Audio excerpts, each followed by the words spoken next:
हनुमान जी की उपस्थिति कलयुग में भी मानी गई है। हनुमान जी के बारे में तुलसीदास लिखते हैं, संकट कटे मिटे सब पीरा, जो सुमिरई हनुमत बलबीरा।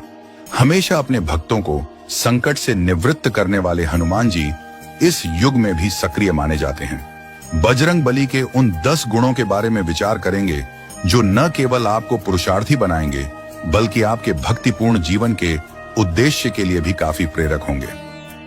नंबर 1, संवाद कौशल। सीता जी से हनुमान पहली बार रावण की अशोक वाटिका में मिले। इस कारण सीता उन्हें नहीं पहचानती थी।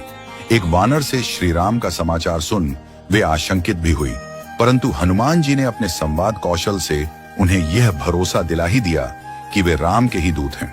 नंबर 2, विनम्रता। समुद्र लांघते वक्त देवताओं ने सुरसा को उनकी परीक्षा लेने के लिए भेजा। सुरसा ने मार्ग अवरुद्ध करने के लिए अपने शरीर का विस्तार करना शुरू कर दिया। प्रत्युत्तर में श्री हनुमान ने भी अपने आकार को उनका दोगुना कर दिया। जस जस सुरस बदनु बढ़ावा, तासु दून कपी रूप देखावा। इसके बाद उन्होंने स्वयं को लघु रूप में कर लिया, जिससे सुरसा प्रसन्न और संतुष्ट हो गई। अर्थात केवल सामर्थ्य से ही जीत नहीं मिलती है, विनम्रता से समस्त कार्य सुगमता पूर्वक पूर्ण किए जा सकते हैं। नंबर 3, मर्यादाओं की सीमा को नहीं लांघना। लंका में रावण के उपवन में हनुमान जी और मेघनाथ के मध्य हुए युद्ध में मेघनाथ ने ब्रह्मास्त्र का प्रयोग किया। हनुमान जी चाहते तो वे इसका तोड़ निकाल सकते थे, लेकिन उन्होंने ऐसा नहीं किया क्योंकि वह ब्रह्मास्त्र का महत्व कम नहीं करना चाहते थे। इसके लिए उन्होंने ब्रह्मास्त्र का तीव्र आघात सह लिया, हालांकि यह प्राणघातक भी हो सकता था। यहाँ गुरु हनुमान हमें सिखाते हैं कि अपने आदर्शों से कभी समझौता नहीं करना चाहिए। तुलसीदास जी ने हनुमान जी की मानसिकता का सूक्ष्म चित्रण इस पर किया है। ब्रह्मा अस्त्र ते ही साधा, कपि मन कीन्ह विचार, जौ न रहा सर मानहु, महिमा मिटाई अपार। नंबर 4, बहुमुखी भूमिका में हनुमान। हम सामान्यतया अपनी शक्ति और ज्ञान का प्रदर्शन करते रहते हैं, कई बार तो वहां भी जहां उसकी आवश्यकता भी नहीं होती। तुलसीदास जी हनुमान चालीसा में लिखते हैं, सूक्ष्म रूप धरि सियन ही दिखावा, विकट रूप धरि लंक जरावा।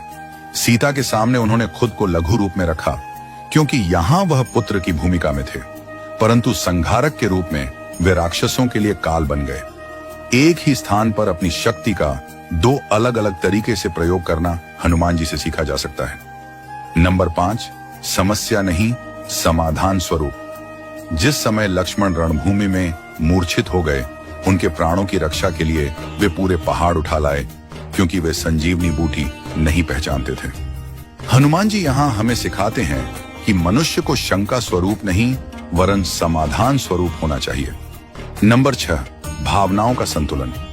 लंका के दहन के पश्चात जब वह दोबारा सीता जी का आशीष लेने पहुंचे तो उन्होंने सीता जी से कहा कि वह चाहें तो उन्हें अब भी ले चल सकते हैं, पर मैं रावण की तरह चोरी से नहीं ले जाऊंगा। रावण का वध करने के पश्चात ही यहाँ से प्रभु श्री राम आदर सहित आपको ले जाएंगे। राम भक्त हनुमान अपनी भावनाओं का संतुलन करना जानते थे, इसीलिए उन्होंने सीता माता को उचित समय अर्थात 1 माह में आकर ससम्मान वापस ले जाने को आश्वस्त किया। नंबर 7, स्वयं की प्रशंसा से दूर। सीता जी का समाचार लेकर सकुशल वापस पहुंचे। श्री हनुमान की चहुं और प्रशंसा हुई, लेकिन उन्होंने अपने पराक्रम का कोई किस्सा प्रभु राम को नहीं सुनाया। यह हनुमान जी का बड़प्पन था, जिसमें वह अपने बल का सारा श्रेय प्रभु राम के आशीर्वाद को दे रहे थे। प्रभु श्री राम के लंका यात्रा वृत्तांत पूछने पर हनुमान जी जो कहा, उससे भगवान राम भी हनुमान जी के आत्ममुग्धता विहीन व्यक्तित्व के कायल हो गए। नंबर 8, नेतृत्व एवं कार्यकुशलता की क्षमता। समुद्र में पुल बनाते वक्त अपेक्षित कमजोर और उच्च श्रृंखल वानर सेना से भी कार्य निकलवाना उनकी विशिष्ट संगठनात्मक योग्यता का परिचायक है।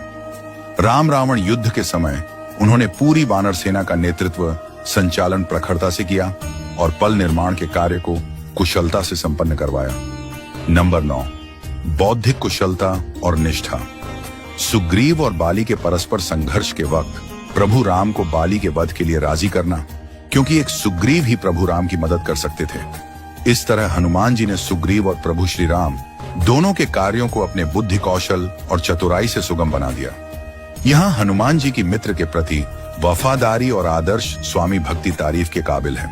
नंबर 10, समर्पण, श्रद्धा, भक्ति एवं समर्पण एक दैविक विचार एवं आचरण है। हनुमान जी एक आदर्श ब्रह्मचारी थे। उनके ब्रह्मचर्य के समक्ष कामदेव भी नतमस्तक थे। यह सत्य है कि श्री हनुमान विवाहित थे, परंतु उन्होंने यह विवाह एक विद्या की अनिवार्य शर्त को पूरा करने के लिए अपने गुरु भगवान सूर्यदेव के आदेश पर किया था। श्री हनुमान के व्यक्तित्व का यह आयाम हमें ज्ञान के प्रति समर्पण की शिक्षा देता है। इसी के बलबूते हनुमान जी ने अष्ट सिद्धियों और सभी 9 निधियों की प्राप्ति की। इस प्रकार हनुमान जी श्रद्धा, भक्ति एवं समर्पण के प्रेरक स्रोत हैं।